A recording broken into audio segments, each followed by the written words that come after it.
नाम के ज्योत जलाए, अंधियारा सब दूर भगाए। चंदा जैसे रूप तोर चमके, चंदा जैसे रूप तोर चमके, दुनिया भर मा नाम तोर दमके। माता पिता के भाग जगाए, माता पिता के भाग जगाए, सत पुरुष बन धरती माँ।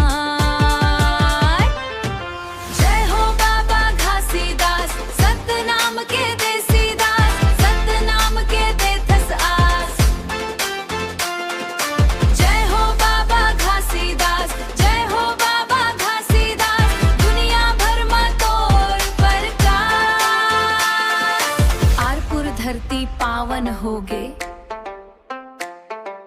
आरपुर धरती पावन होगे, जन्म लेके सबके मन भोगे। मंगू के अंगना उतारे, सतपुरुष बन जग उजियारे, आहा तोर जग बिकारे। महिमा तोर गाथा गाबो, महिमा तोर गाथा गाबो, फूल चढ़ा के शीश नवाबो। दया प्रेम और सच्चा रास्ता बागा के बस्ता।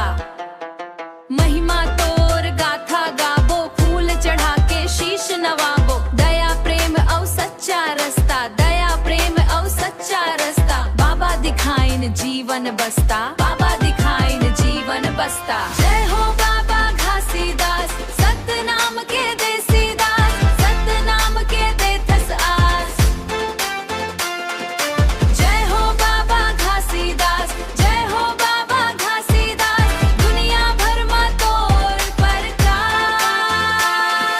घासी घासी नाम गूंजे, हर दिल मा सतनाम गूंजे, हर दिल मा सतनाम पूंजे, हर दिल मा सतनाम पूंजे। भेदभाव सब दूर भगाए, भेदभाव सब दूर भगाए, मानवता के पाठ पढ़ाए, मानवता के पाठ पढ़ाए। मोर घासी बाबा मुझ हासा पलनामा, मोर गुरु बाबा मुझ हासा पलनामा।